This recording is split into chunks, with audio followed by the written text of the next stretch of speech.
Sabi po doon, I will give you a new heart and put a new spirit within you. Bakit kailangan niyang bigyan tayo ng new heart? No? Because may problema. I will remove your heart of stone and give you a heart of flesh. Sino po yung paboritong kanta? Pusong Bato? Di na nakakain na. Di ba? Paborito nyo ba yun? Maraming naging team song yun kasi mga heartbroken. Tama?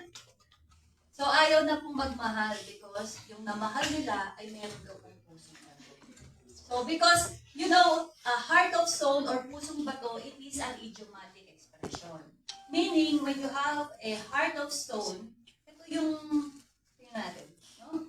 Ang problema kasi, that's why God promised for a new heart because may problema. And what is the problem? The problem is the heart ng tao. It is a heart of stone. And I said it is an idiomatic expression to express kung ano yung state ng puso ng tao. Ano ba ang state ng puso ng tao? Nakita ito ni Jeremiah. Actually, si Lord ang nangungusap kay Jeremiah. The Lord has seen the heart of the man. Kaya po nasabi ni Jeremiah, chapter 17, verse 9, the human heart is the most deceitful of all things. So mapandaya pala yung puso natin. Mandaraya. And desperately wicked. You see, it is not just wicked, but desperately ubod ng sama. Okay? Who really knows how bad it is? So that is the state of a heart of stone. Pag sinabing may puso kang bato, mandaraya kasi yung puso mo at sobrang sama na ng puso mo. Okay? Kaya po nasabi yun. But then, because it is deceitful, how come it is not just deceitful in the Old Testament until the present time? Kasi kung deceitful siya, kung desperately wicked ang heart, definitely, tama yung sinabi ni Pablo sa Romans chapter 3, verse 10. And hanggang 18. But I will just mention kung ano yun. Sabi niya, there is no one righteous, not even one. Because if the heart is desperately wicked, definitely no one will be righteous. Amen? So tama po yung sinabi niya because ano po ba ang character ng tao? Ang sabi niya, no one who seeks God. No one who seeks God. No? All have turned away. There is no one who does good. Their tongue practice deceit. Na-underline ko lang po para hindi for the sake of time. Mouths are full of cursing and bitterness. Nabangga ka lang sa mall. Di naman sinasadya. Di po ba? And the way of peace they have not known. Why? Instead of making peace, nagalit ka sa isang tao, ayaw mo na siyang patawarin, at talaga naman, siniraan mo na siya sa maraming tao. There is no fear of God before their eyes. This is the state of the heart ng tao. Ito po yung state. Okay? Kaya sinabing matigas ang puso. Okay? So, kung si Jeremiah, sinabi niya na yung human heart is the most deceitful and it is desperately wicked, dapat lang na sa Proverbs 4 verse 2, we have to guard our heart. Right? If you understand that your heart is deceitful and your heart is desperately wicked, what you would do? Guard your heart with all diligence. We have to guard it. Kaya hindi natin pwede, alam naman ng Lord ang puso ko. Yes, alam ng Lord, mandaraya ang puso mo. Ay, hindi po ako umattend kahapon kasi, meron akong importanteng nilakad. But the Lord knows my heart. O, di ba? Napakaganda naman pakinggan kay Pastor nun eh. Pas, the Lord knows my heart. I really wanted to serve God. Kaso, ang dami na. So, God knows your heart. God really knows your heart. So, kailangan i-guard natin siya. Because why? For from it flows a spring of life. Sa ibang version po, for from it all issues of life comes mga issues ng buhay nang gagaling sa puso natin.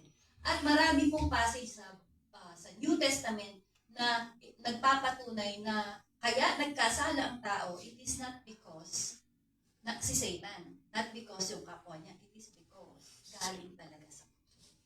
Okay? So, sin begins in the heart. It always begins in the heart. So, stop pointing finger. Huwag nating ituro si Eva. Huwag nating ituro si Adan. Because sin comes from within. Ang sabi ko nga po, every day we have a battle. And our battle is in three forms. The battle around us, which is the system of the world, or the people around us, whatever it is. No? That is the battle we face every day. The battle around us. It is the environment. And then the battle without. This is the spiritual battle, which we cannot see in our bare eyes, but it is happening in the spiritual realm. Those who understand the spirituality understand it. Those who have been oppressed with evil possessions, they truly understand this. But you will understand when you go deeper in the Lord. And then the last one, na everyday battle natin is the enemy within, which is our own self. We have a battle within our heart because our heart is deceitful. Okay? So, the issue is not outside, the issue is inside. It is the heart. So, the greatest enemy is not around you. It is within you. It is your heart. So, guard our heart. Okay? So, baka naman sabihin ninyo, bakit ganon? Magaling naman ang Lord. Bakit niya ako kinreate na mayroong pusong mapandaya? No. God created, even in the creation, in the Genesis. When God saw everything that He has created, is good. So good. Walang masama. So therefore, even man, nung kinreate niya yung man, he is good. Even the heart is good. It's pure. Paano lang po? Because there's no such thing na pinanganak kang matigas na ang puso mo. No. But it develops to a stone of heart. Sa anong paraan? Okay? Sa ganitong paraan. Hebrews chapter 3 verse 15. Ang sabi doon, today, if you hear His voice, the voice of the Lord, do not harden your heart as you did in rebellion. So, ina-address niya yung mga tao during that time kay Pablo, and I am addressing you today. If you hear the word of the Lord, do not harden your heart. As what they did in rebellion. Ina-example po ni Pablo yung mga Israelites in the Old Testament who hardens their heart, kaya po sila talaga namang nagkaroon ng pusong bato. Okay? Ngayon, if you hear, no, do not harden. Do not harden. Because they continually harden. Why? Because, ang sabi dito, sa Psalms chapter 81, verse 11 and 12, but my people would not listen to me. Israel would not submit to me. Okay? Marami prophet ang pinadala ng Panginoon in every generation.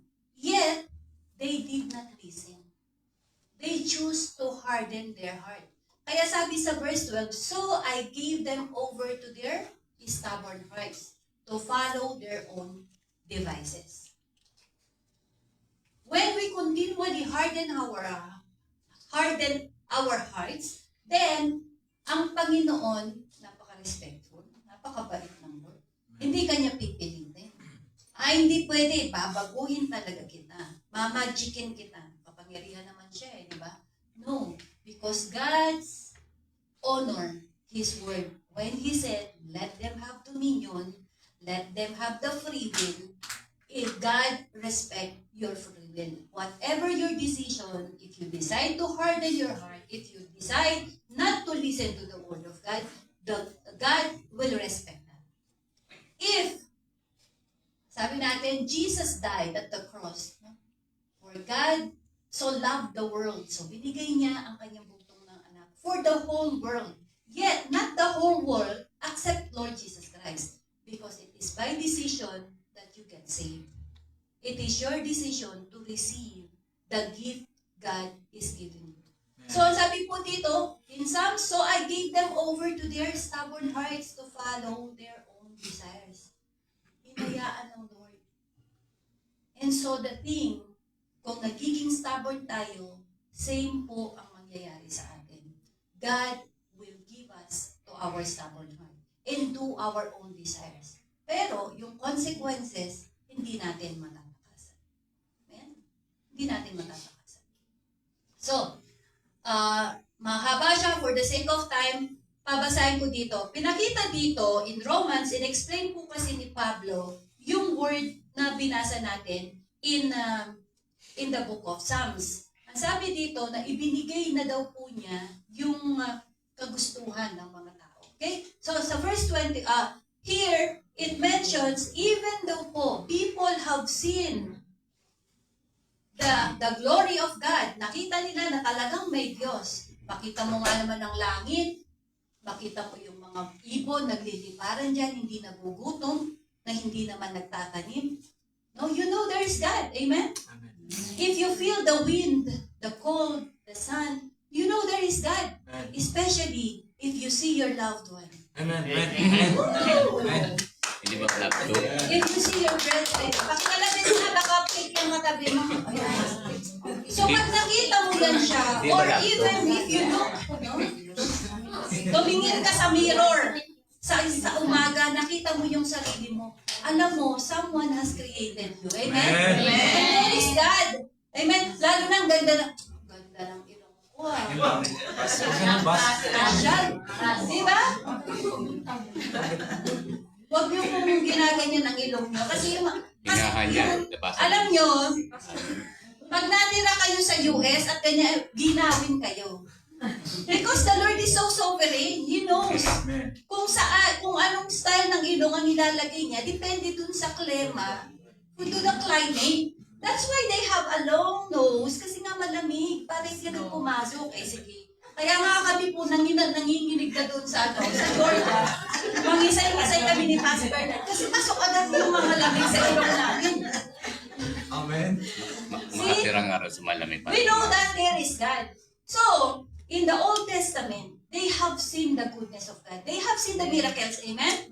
Many miracles have done. Many prophets have passed na dumaan sa buhay nila. Maraming pagliligtas ang ginawa ng Panginoon sa kanila. Yet, they ignored God.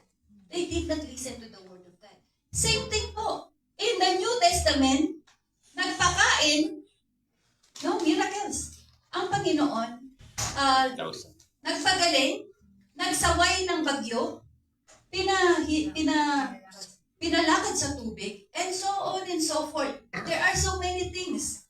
Yet, they chose not to believe. Because they have hardened their heart. Kaya po sabi dito sa 24, therefore, God gave them over into the sinful desires. So if we keep on hardening our heart, then God will allow you. It is not because He wanted to, but because He respects your decision. So He allows you to go into a sinful desire. Sa 28, ang sabi dito, they did not think it worthwhile to retain the knowledge of God. See? They know the knowledge, but they keep on rejecting it. They keep on ignoring it. Kaya anong sinabi dito? God gave them over to the deprived mind, and that they do ought not to be done. So, hinayaan ng Lord. Alam niyo, kung patuloy po tayong magmamatigas, talaga namang patitigasin ng Panginoon ang puso natin. See? So, sa Romans chapter 9, pinaliwanag po dito. Remember the story of Pharaoh. Madalas po kasi, there is an argument saying that God hardens the heart of Pharaoh. Kaya daw po niyang palambutin ang puso ng gusto niyang palambutin at kaya niyang patigasin ang puso ng gusto niyang patigasin. If that is the case, why there's a need for Jesus to be crucified? Amen? Why? Ba't kailangan pang mamatay si Jesus kung kaya naman pala ng Panginoon na palamputin ang puso ng bawat isa o patigasin ang puso ng kung sino man? That is unfair. That is not the God I serve. Mind you. Sorry po sa mga nakikinig. Okay? Because ang sabi dito, kasi itong pinanghahawakan eh. Therefore, God has mercy on who He have to have mercy. Pwede po pakipatay muna to. Alam kong maganda ang aking mukha kapag ganito ang kulay kasi hindi ko mabasa masyado. Okay. Ayan po. Okay lang po ba? Huwag kayong matutulog ha. Kasi maganda ayan yan. Okay yan. Ito lang. Okay. So sabi dito, therefore God has mercy on whom He wants to have mercy. And He hardens whom He wants to harden. Okay. Marami po kasi mga verses, supporting verses, hindi ko na po nilagay pa because for the sake of time. Pharaoh hardens his heart, tama? Because the scripture says, God hardens Pharaoh's heart. But, bakit ganon? Why? Because Pharaoh repeatedly rejected God's warning. So, kung magbabasa po kayo in the New Testament, it is also said, katulad ng binasa natin, Romans kanina, no? If we continually reject the word of God, ignore the command of the Lord, and hardens our heart, then the Lord will allow you. That is God's respect sa decision mo. So, yung pong pagpapatigas ng puso ni Pharaoh, it is not titigas ang puso mo. No. Matigas talaga ang puso niya. And God, because God is sovereign, He knows. Alam niya, even before pa, na talagang matigas ang puso ni Pharaoh. Kaya po nasabi, God hardens the heart of Pharaoh. Amen? So it is your decision, mga kapatid. Kaya pag may nagsabi, ang tigas naman ang puso mo, di ka man makapagpatawad. Candy lang naman, kinuha sa'yo. Diba? It is our decision. So, that is one. If you continually not forgiving, keeping the heart, yung mga hardship sa buhay mo, yung mga bitterness, that is also one cause of hardening the heart. Because the Lord says, forgive. Forgive. Love your enemy. And yet you, what? Instead, Lord, tsaka na. Tsaka na. You know that delay can cause you to harden your heart. So do not delay. Forgive. Love your enemy. Okay? So, God did not harden Pharaoh's first. Pharaoh chose resistance, and God confirmed his choices. So this is what happened. Okay? Pharaoh, it is Pharaoh's decision. Okay? Continually resist the word of Moses. Through Moses, the word of the God, through Moses, continually resisting it. That's why God confirmed yung choices ni Pharaoh. God hardens the heart of Pharaoh. So, the hardening of the heart does not happen overnight. Tama? Sabi ko nga po, walang ipinanganak na matigas ang puso. Wala. It doesn't happen overnight. It develops gradually each time we disrespect truth or disregard truth, refuse to listen, and choose to disobey. Small disobedience is also a disobedience. Walang slight dito. Disobedience is disobedience. And continuous disobedience will lead you to a heart of stone. Pusong bato. May kwento ako. Meron akong kakilala.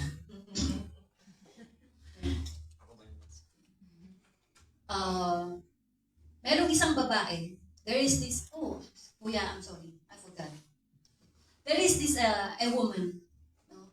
Because of the hardship in life, she ended up to become a prostitute.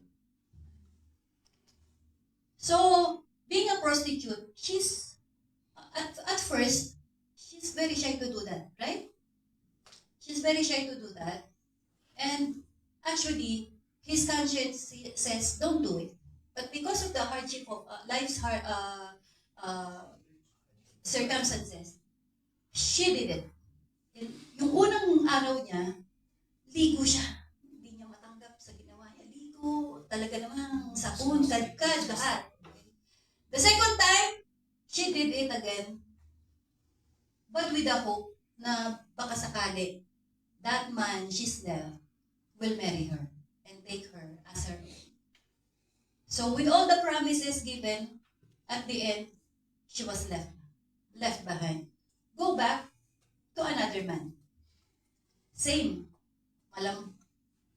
Meron pa rin guilt. May shame pa rin siyang nararamdaman. But because of that situation, still, she continued. Until such time, naging pusong bato na. Kahit sino na lang, kahit saan na lang, naging manhid na yung katawan niya. Kasi yung isang beses, ang sabi nga namin, parang yung, ano naman tawag ng tawag? Pag isang beses, yung mamamatay tao, di ba? Pag unang patay niyan, ang konsensya, napakalalim. The second time, nabawasan. The third time, bawasan. Hanggang sa darating ng panahon, Immune na. matigas na, kalus na yung puso. So pag nakita ka, hindi niya lang type yung suot mo, bang. Okay. Hindi niya type yung kilay mo, bang. Wala na. Pusong bato na. Wala nang maramdaman. So itong babaeng ito, ang nangyari sa kanya, tumigas na yung puso niya. Because sa lahat ng mga lalaking nakasama niya, pinapangakuhan siya, always promising that they will give her a good life. Take her from that pit, no? ng whoredom. Yet again, they did not. So tumigas ang puso ng tao. Every time she hears a promise, okay, doesn't believe. Here comes a time. No? Dumating, yung magbabarkada, inaya yung kanilang kaibigan, pre, masyado naman ang buhay mo, masyadong boring. Just like me, my office mates, they call me my life boring. Come on, let's go to party. So they went in that club. Good thing, that man met a prostitute. Okay? So, at sabi nung man, total wala naman akong asawa, kukunin na lang kita, gagawin kitang asawa. Because she already have a hard heart, doesn't want to believe, kalos na, dulo ko, gagamitin lang din naman ako ulit nito. But for the sake, sumama. Okay? At nandun sa bahay. But this guy is different. He loves her. She supported her and all that.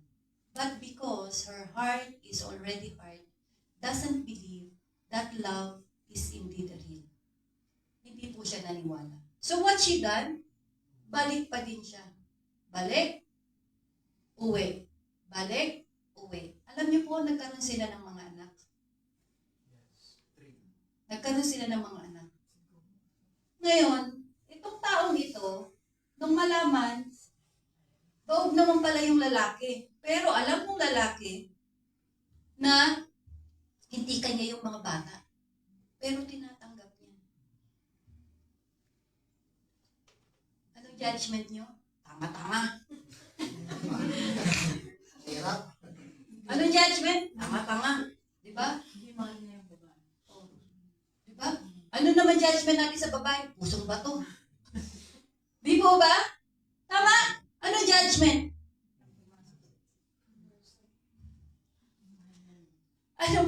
Anong judgment? Ikaw, kuya, anong masasabi mo doon, Kuya Jomel? Anong masasabi mo sitwasyon na yan? Patuloy na bumabalik sa kanyang pagiging prostitute, pero kinuha ko na siya bilang asawa ko.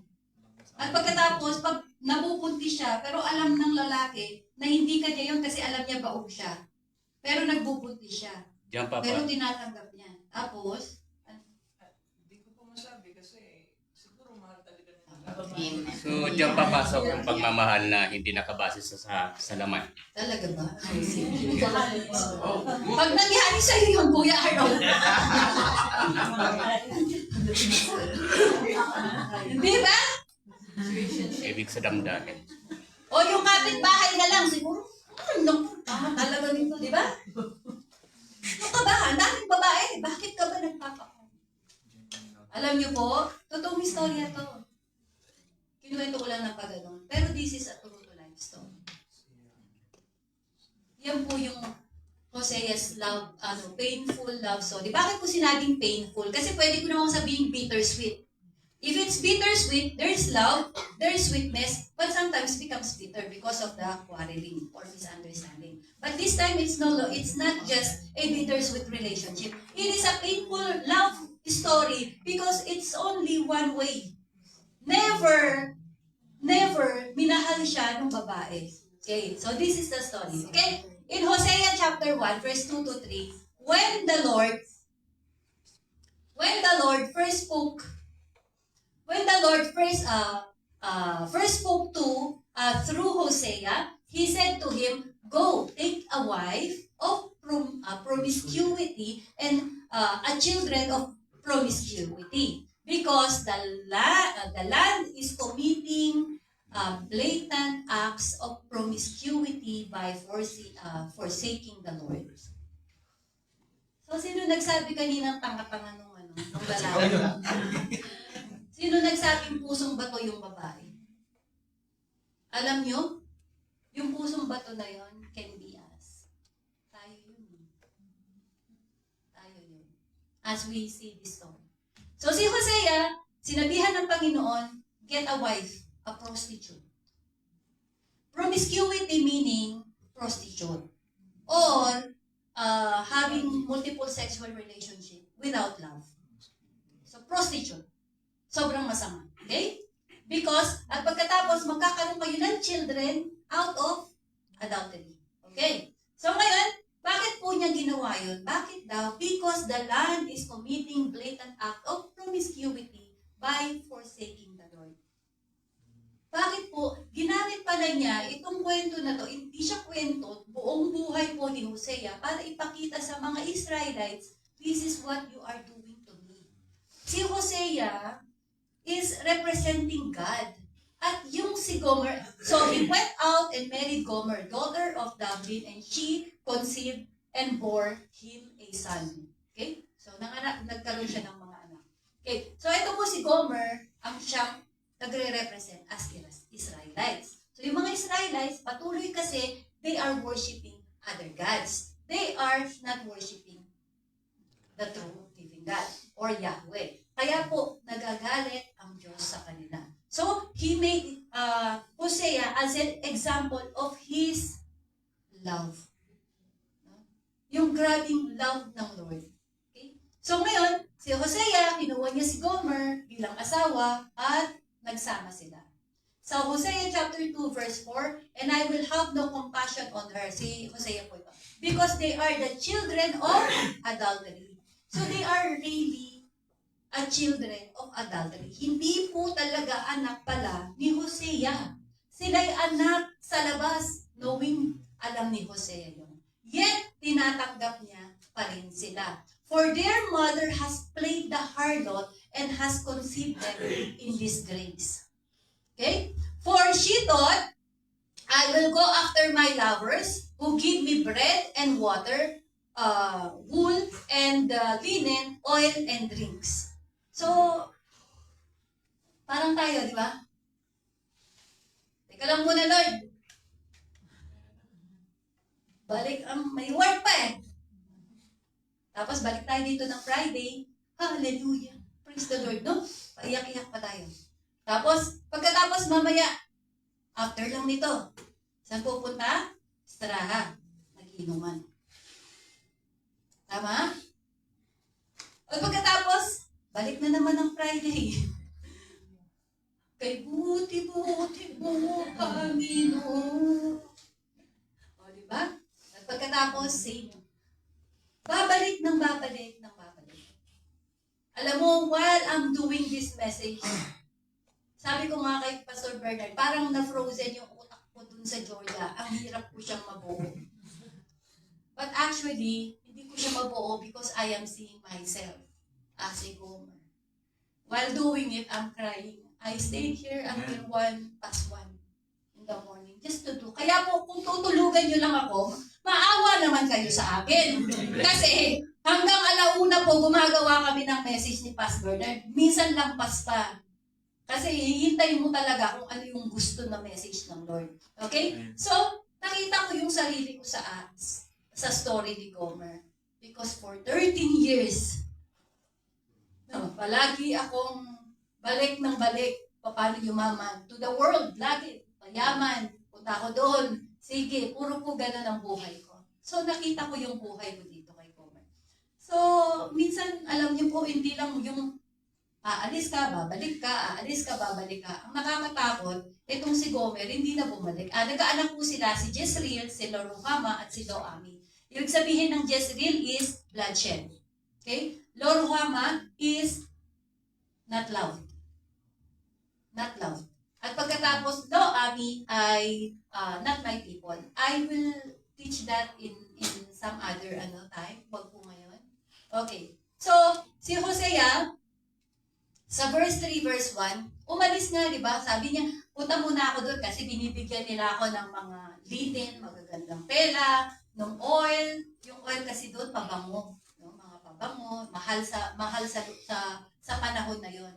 At kung ano-ano pa. At syempre, yung mga lovers ko, parang, ang ganda-ganda mo. Tungtuwa tayo pag sinasabing gano'n, no? Mga binobola, mga babae. Bakit lalaki lang, babae lang ba gustong binobola? Mga babae, di ba? Binobola. Okay, so, in short, dumating ang araw, imbes na she just go and come back, this time she did not come back anymore. And she fell to another master. She became a servant again. So, ang sabi ng Lord kay Hosea, siguro si Hosea, ayoko nang kunin Lord. Kasi 3 times na, no, na nagkaanak na hindi ko naman talaga anak. At pagkatapos, alam ko naman secretly, he is going away. God knows everything, right? Can we hide from God? So secretly, alam ko naman, siguro sabi ni Hosea, na pumupunta siya doon. No, nagpa-party, nagiinuman, tumatanggap ng pera kung kanino man. Maybe. Okay? So pagkatapos, anong sabi ng Lord sa kanya? Then the Lord said to me, go and love your wife again. Go and love your wife again. Even though she commits adultery with another lover, this will illustrate that the Lord will still love Israel even though the people have turned to their gods and love to worship them. So this is same as we are. Pinupurso pa rin tayo ng Panginoon. So ito po yung nangyari para ma-represent na even yung mga Israelites patuloy na pumupunta sa ibang mga gods, even they continue to worship different gods and do as they desire, yet the Lord says, He still love them. So, si Hosea ay pumunta doon sa marketplace kasi may pressure siya eh. Napaka-expert niya as a prostitute. So, mahal ang presyo ni Gomer. So, I bought her back for 15 pieces of silver and 5 bushels of barley and a measure of wine. Binili niya pa ulit. Asawa ko na, binili ko pa. So, napaka-ano nun. Then, I said to her, you must live in my house for many days and stop your prostitution. During this time, you will have no sex relation with anyone, even with me. So truly, hindi talaga fleshly desires lang ang gusto ni Hosea sa kanya. It is really siya mismo, pure. Mahal niya siya regardless whoever he is. So nakaka-relate kayo? Are you? Are you relating? Parang ganun tayo sa Diyos Parang ganun ba tayo sa Diyos? So this is the conditional love of God. Never abandons. Kaya po yung Hosea's painful love story is a picture of God, painful love for us. Ganon. So, moving forward, may warning. Bagamat God does not abandon His love. Ang sabi nga, many times she falls, but still, Hosea always received Him. And then at the end, he just walked away. did not come back. But yet, Hosea pursued her. He took her back, both her back to her. So, ngayon, ang warning dito, wag naman tayong, love naman ako ng Lord. Di ba? Kahit naman anong gawin ko, patuloy naman pala niya ako ipupulso. So this is the warning. Though God never abandoned His love for His people, but He gave His warning. In Hosea chapter 4, same chapter, my people are destroyed for lack of knowledge. Because you have rejected knowledge, I also reject you as my priest. Because you have ignored the law of your God, I also will ignore your children. So even na ito yung warning ng Lord sa kanila, that if they continually to reject the knowledge of the Lord, they will be rejected. And if they continually to ignore the law of God, they will be ignored. Yet, patuloy pa rin. They did not listen. They chose to harden their hearts. Okay? So, heart check ulit. After, because in yung pong buhay ni Hosea is nabanggit po, no, nangyari 100 to 130 years bago pa lang dumating si Jeremiah. 130 years na nagmamatigas ang puso ng mga Israelites. So, ngayon, after 130 years, eto na si Jeremiah, nasa edad na siya. At ngayon, the Lord spoken to Jeremiah to speak the word of the Lord. Ito po ang sabi ng Lord kay Jeremiah. Now therefore, say to the people of Judah and those living in Jerusalem, this is what the Lord said. Look, I am preparing a disaster for you and devising a plan against you. So turn from your evil ways, each one of you, and reform your ways and your actions. So ito yung sinabi ng Panginoon sa kanila. After 130 years and more pa. Kasi matanda na sila ito. And yet, ito yung sagot ng mga tao. No? Parang kunwari, Kuya Jomel, sabihin ko, Kuya Jomel, bukas, pag hindi ka nagbago ng puso mo, susunugin ko yung bahay mo, pamatay lahat ng mga pamilya mo. No? Anong gagawin mo? Anong gagawin mo? Magbabago na. Pero itong mga taong ito, hindi nagbago. Anong ginawa? Ano yung sagot nila? But they will reply, it's no use. We will continue with our own plans.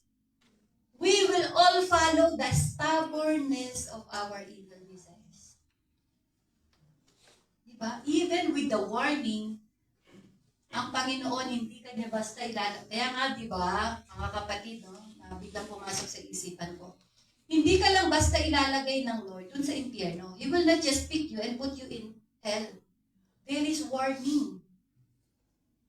If you continually do this, you will go to hell. You will burn there, but never consumed. You will feel a lot of agony in there. And yet, we harden our hearts. We tend not to listen. See, ito yung character natin eh. Amen. So God gave them to Babylon for 70 years of slavery. Dahil hindi sila nakinig, nangyari po yung pangako for 70 years. At ito yung solution. Sobrang mahal tayo ng Lord. Grabe ang Panginoon. Bibigyan ka ng warning. Bibigyan ka ng warning. Hindi ka makikinig. Pero siya pa rin ang gagawa ng paraan. No? Siya pa rin ang gagawa ng paraan. So Jeremiah in 31 verse 33, but this is the covenant I will make with the house of Israel after those days, declares the Lord. I will put my law in their minds and inscribe it on their hearts, and I will be their God, and they will be my people. So yung promise niya yun. So in Jeremiah 17 verse 9, ang sinabi, ito yung promise ito yung promise na they will be I will be their God and there will be my people. Yun ang promise ng Lord. At pagkatapos ang sabi niya, I will put my law into their minds and inscribe down sa puso.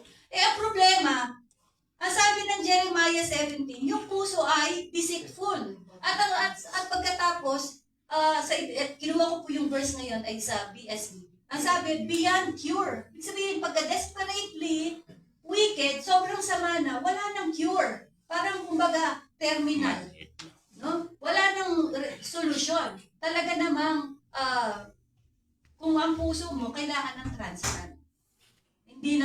gamot. Yun po yun. Sabi niya, beyond cure. So because it's beyond cure, anong solusyon ng Lord? Eto na, dumating na si Prophet Ezekiel. Namatay na si Jeremiah. Ang haba ng pasensya ng Lord. Imagine, ilang prophet yan? Hosea. Pagkatapos si Jeremiah. Tapos ngayon si Ezekiel na. Panginoon, patawad. So, ang sabi ni Ezekiel sa kanyang prophecy, ang sabi niya, I will give you a new heart. Dito pumasok. Kasi wicked, desperately wicked, beyond cure. So, kung ang puso mo hindi nagpa-function, matigas na, anong gagawin? Transplant. Tama? Kaya nga i-transplant na. So, I will give you a new heart and put a new spirit within you. I will remove your heart of stone and give you a heart of flesh. So, eto, paano gagawin ng Lord? Napakabuti ng Panginoon. Paano gagawin ng Panginoon? Si Hosea is a picture or typology of Jesus Christ. So, sabi ko nga, we are like Gomer. We are unfaithful. Amen. We are wandering. Amen. Spiritual adulterers and backsliders. Some of us are already backsliders. Yung spiritual, nilagay ko spiritual adulterers kasi akala natin, wala naman ako lalaki. Wala naman akong babae. So akala natin adultery is just a form of having sexual relationship out of marriage or during your marriage. This is unfaithfulness. No, adulterers is spiritual. If you love your mother more than God, that is adultery. If you love money more than God, that is adultery. At palagay ko sa pangalawa pa lang na example ko, guilty na tayo. We love money more than God. Bakit? May puwasok eh. May overtime eh. Pwede ka naman di mag-overtime. Pero pumupunta ka doon. Why? Because you love money more than God. That is spiritual adultery. O you love your barkada more than God. Tama? Kasi marami itong inuman. Because you love the vices more than God.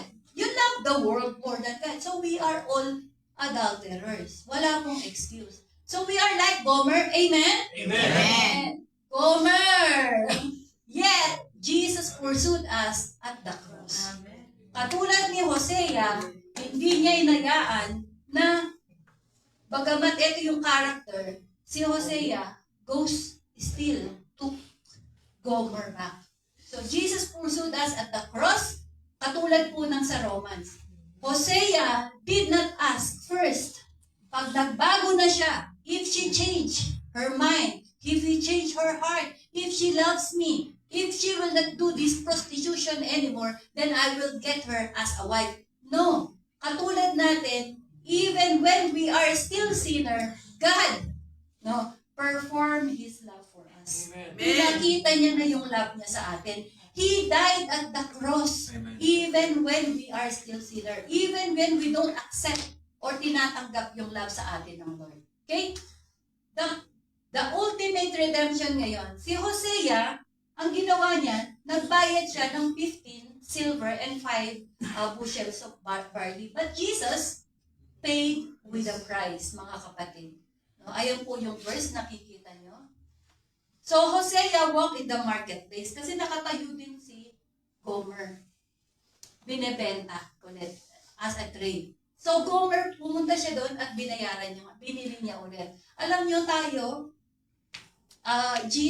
if Hosea went to the marketplace to redeem Gomer, but then Jesus walked at the Calvary to redeem us all.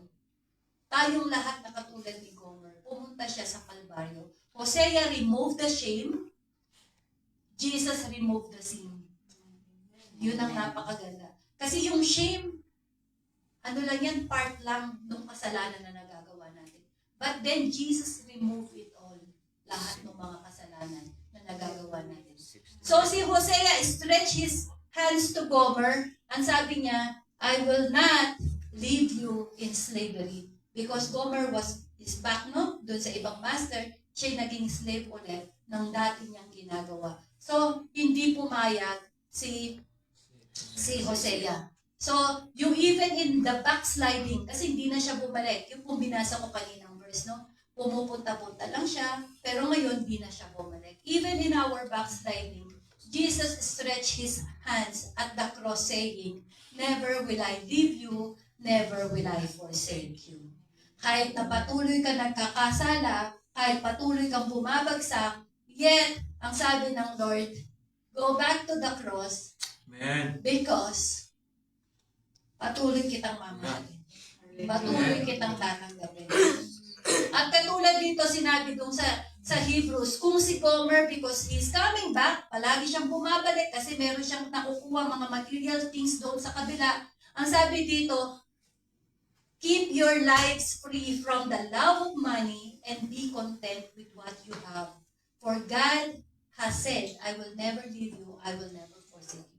God will provide, mga kapatid. Amen. Don't go back to the world. Jesus. Because God will provide. Marami po dito mga kapatiran natin na kapag patunay, when they committed to the Lord, they have experienced the provision of the Lord. So, we are enslaved to sin, amen? Amen. And to the deception of the worldly pleasure. Akala natin, mahal ka niya. That is pleasure. Patuloy tayo na into, wow, ang ganda ng bagong bag. Diba? We are into this. And so on, you know, kung ano matatanda na kayo, alam niyo na kung ano mga klase ng kasalanan na ginagawa po natin. No? And we continually harden our hearts. And Christ, you know, He still paid. He still paid the price for our redemption. Amen. Ganon kamahal ng Panginoon. Amen. Regardless na patuloy ka nagkakasala. Mahal ka ng Panginoon. So Hosea went in the market and saw his broken wife. But Jesus went to the cross and saw a broken humanity. He saw you nung nandun siya sa cross. Hosea paid the silver, Jesus paid the blood. Hosea said, you are mine. But Jesus said, you are redeemed. You are redeemed. At alam niyo po ba, may resulta yung redemption na ginawa ng Panginoon. Ano yung resulta nun? Yung new heart. Yung new heart na binibigay sa atin. So, finulfill ni Ezekiel, ni Jesus Christ, yung prophecy ni Ezekiel. Ang sabi niya, redemptive work at the cross is not just forgiveness, it is transformation. So, hindi ka lang pinatawad. I understand, ate, you are from Judy. Okay? No? So, yung redemptive work ni Jesus Christ, dun sa prophecy ni Ezekiel, nangyari po dun sa cross. No? So, yung forgiveness po na binibigay ng Panginoon, hindi katulad na kay Hosea, ng Panginoong Jesucristo, the forgiveness that He has given us at the cross, not just forgiveness, but transformation. Kaya sinabi, di ba, sa John 3:3, everyone needs to be born again. Kasi when you are born again is a new. So, ang sabi sa 2 Corinthians 5:17, therefore, if anyone is in Christ, he is a new creation. Okay, the old has passed, the new has come. So, kung new ka na, new rin ang puso mo. Tama ba? So, sino tumanggap sa Lord? Amen. So, bago na yung puso mo, kapatid. Okay? Do not believe na ikaw ay masama, na ikaw ay makasalanan. No. Do not believe that. God has already redeemed. Huwag mo paniwalaan ang sinasabi ng kaaway because Lord, sinabi ng Lord, you are already redeemed. Okay. So, the cross does not just cover your sin, it replaces the heart. Amen. Hindi niya lang minodify ang iyong puso kung hindi pinalitan niya. Kaso, yung transformation only happens during surrender. Meron po bang nagkaroon ng heart transplant, gising yung tao? At pagkatapos sabi niya, Doktor, dito ba medyo ilihis-lihis mo ba dyan? Meron po bang ganong transplant? Wala, di ba? You have to be fully surrendered. You have to sign the waiver, tama? At pagkatapos, you will be under anesthesia, tulog. Hindi mo na alam kung ano yung ginagawa mo. Same thing in the spiritual. If we surrender to God, ang mangyayari po, yung continuously surgery happening in the spiritual realm. Amen? Kaya mapapansin mo, dati matigas ang puso mo, ngayon malambot na. Dati hindi ka makapagpatawad, but ngayon nakakapagpatawad ka na. Ganon ang ginagawa ng Panginoon sa atin if we truly surrender. So, kailangan lang po natin mag-surrender. Amen. Okay?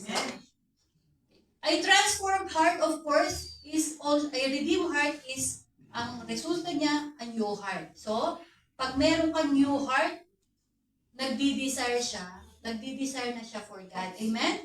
A new heart hates sin.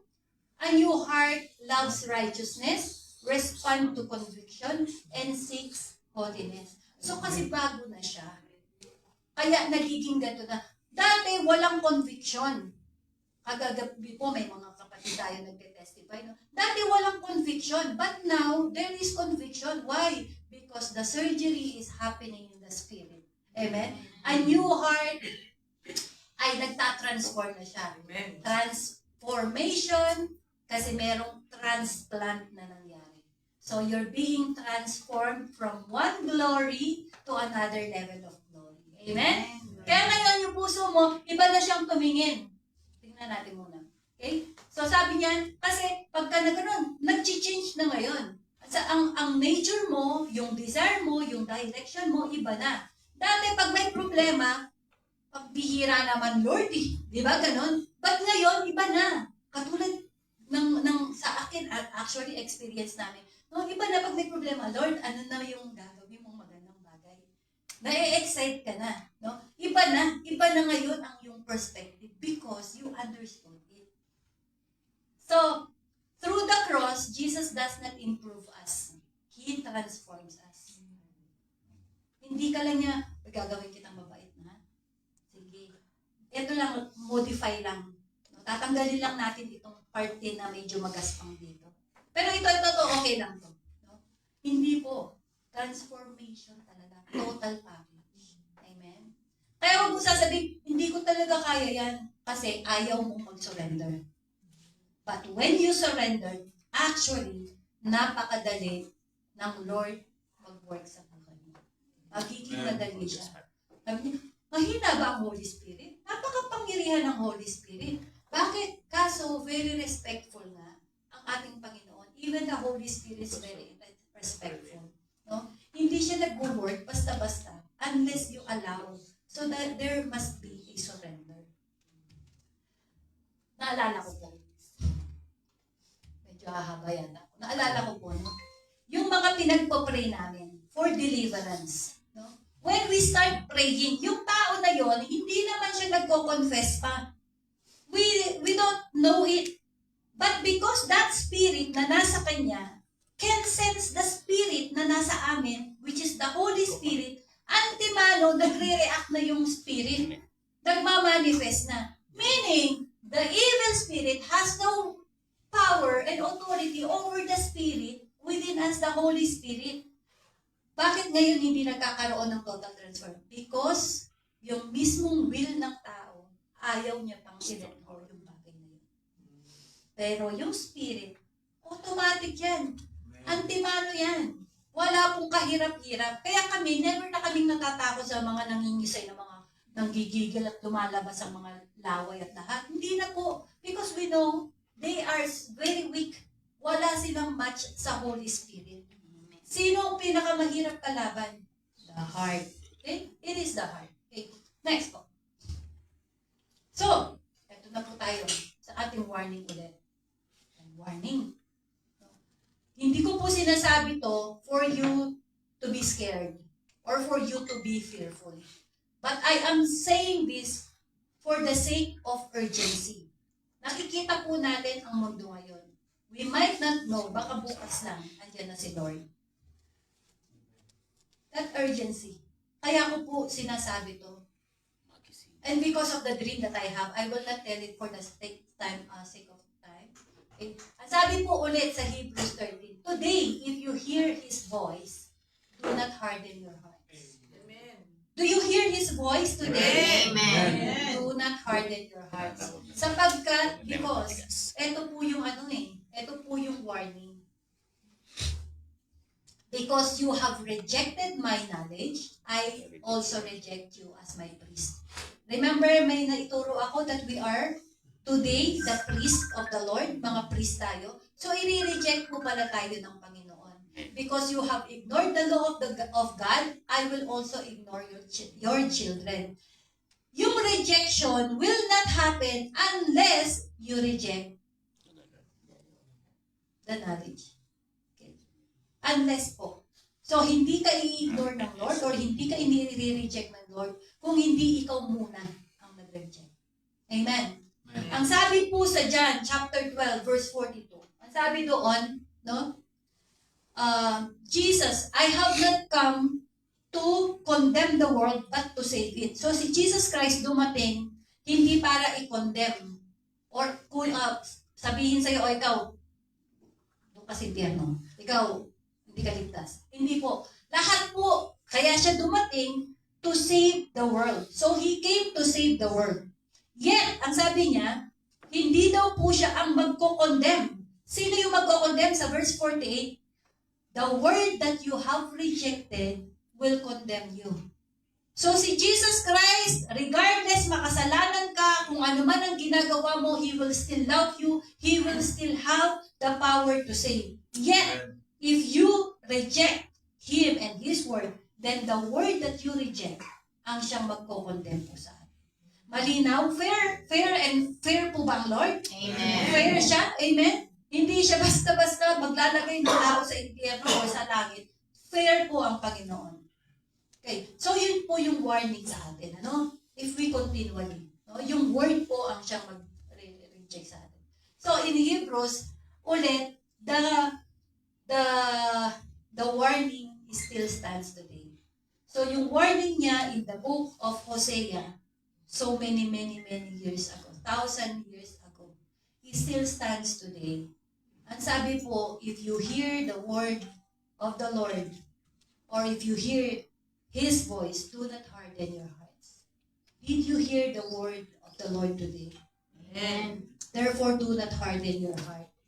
It says, you should not listen tomorrow. You should not listen next week. But today, because the most dangerous thing in life is not committing sin. Hindi dahil nagkakasala ka. Alam mo ang dangerous? It is because you no longer feel it. At gina-justify mo na. Kasi naging callous na yung puso mo. Kaya gina-justify mo na yung kasalanan. Yun ang problema. Pag ikaw ay nagkakasala, ang sabi po, okay lang. Why? Merong Lord na patuloy kang ililigtas. Pero pag naging matigas na ang puso mo at i-justify mo pa yung kasalanan mo, yun po yung masama. Meron po kaming kapatiran. I will not mention a name. One of the church before. Kasama po siya sa mga deacon. No? Dinatnan na po namin siya doon. And then of the end, nagkaroon siya ng relationship, one of the member. So because of that, they went out from the church at sila po yung nagsama. And then one time, nagkaroon na po ng discussion. Alam mo pong sagot niya? Si David nga eh. Nagkaanak pa kay Bathsheba. So this is dangerous. Hindi mo na tinatanggap na nagkasala ka. Gina-justify mo pa. Ang masama, ginamit mo pa yung salita ng Panginoon to justify your sin. So this is the thing na if you are going to check yourself, are you still justifying your sin? Baka ang puso mo, kapatid, matigas na. But today, if you listen, if you hear the voice of the Lord, go back. Go back. Go back. Final call. Bakit may final call ako? Galing kasi ako sa airport. Naririnig ko, passenger, blah, blah, blah, blah. Please proceed to gate something. So, final call po ito sa atin to enter heaven. Diba? Final call. Kasi last days na eh. No? Final call. Final call, Daisy. With passport number, blah, blah, blah. Huh? Come on. Alam nyo, ang final call na to sa ating lahat. Sa ating grupo na to, mali tayo na grupo. Meron dito final call for the people who have a deceitful heart. Yung mga hiding ba? Okay lang, nagsisimba naman ako eh. Hindi naman alam ni pastor kung anong ginagawa. Okay lang naman. Kasi ano lang naman to, pagka nasa kwarto lang naman ako, tapos Tapos nasa video chat ako. Umalis naman yung asawa ko, okay lang, mapag-chat muna ako dito. Meron namang delete after. Anong tawag doon? Yung automatic na nawawala. Disappear. Okay lang naman. And some of us are hiding in the ministry. No? They are hiding in the ministry. Masipag naman ako magpaawit. Pag nga nagpapaawit ako, umiiyak pa yung mga congregation. And yet, meron kang ginagawang hindi maganda. That is deceitful. You are in the hiding. Siguro, isa ka dito. O baka, ikaw na yung merong pusong matigas. Always resisting. Nandito ka nga, pero you hear the word of the Lord. Sa preaching. Ang preaching, forgive. Matigas na ang puso. Kung ikaw yun, kapatid, final call. Baka mamaya, magsara ng final call para sa aeroplano. Hindi ka makasakay. Baka mamaya kaming lahat naglulutangan na, tapos ikaw nandun sa baba. Final call. Okay? Or maybe, ikaw naman yung merong redeemed heart na transformed na. Continue in your service. Continue with the Lord. At syempre, yung mga merong transformed heart, unang-unang magbo-boarding yan, parang VIP ba yan? Amen. Tama? Gusto nyo ba? Amen. VIP, hindi lang business class, VIP class talaga. Yung mga, kasi nag-work kami sa airport ni Pas Bernard, no? Yung mga galing mga PR 103 tsaka PR 104 noon, 102 tsaka 104. Pag dumadating yun, may second floor, yun po yung VIP. Aakit ako dun. Lahat ng alak na maliliit na ganun, kukolektahin ko yun. Tapos yung mga pagkain, mga special po talaga. So, napakasarap po na mag-board tayo dun sa VIP pag meron tayong transform na. No? Amen? So, will you respond before your heart hardens? Ito yung tanong. Magre-respond ka ba bago pa tumagas ang puso mo? Tapos na po ba? Okay. Short. That you sometimes commit sin. Minsan willingly. But yet the Lord still loves you. Napakaganda ng promise niya. No? He came not to condemn the world. He came to save the world. Because He came as your husband. Katulad ni Hosea. Regardless kung anong gagawin mo, asawa kita, hindi kita pababayaan. I will never leave you and I will never forsake you. Yet again, the warning, if you still continue to reject the word of the Lord, if you continue to ignore Him, then the word will judge you. It is not Jesus Christ. It is you. It is your choice today. Will you harden your heart? Or will you surrender? Submit to God and do the heart surgery for you to have a transformed heart. Para pagka may transformed heart na tayo, iba na yung point of view natin. Pag may problema, iba na ang point of view natin. Challenges, iba na ang point of view natin. Yung character natin, iba na din. Iba na ang pagtingin mo sa asawa mo. Iba na. Magiging iba. No? You appreciate everything dun sa asawa mo. Dati, no? Ano ka ba naman? Bakit ganyan? Pero ngayon, you appreciate everything. Amen? So, everything is magiging mabuti sa Panginoon. Okay, tayo po ito ngayon.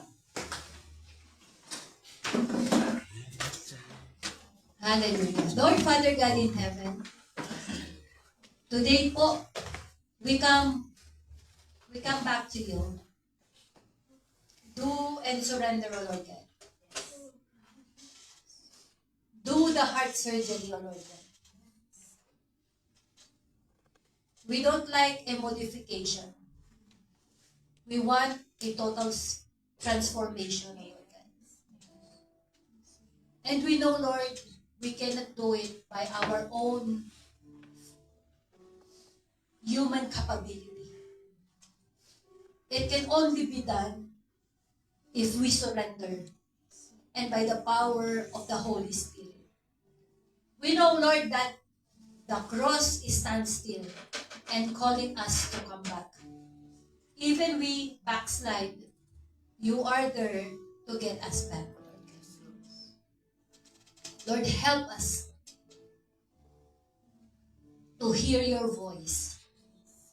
And as we hear your voice, help us to do your will. Because we love to feast with you, to have an eternal life with you.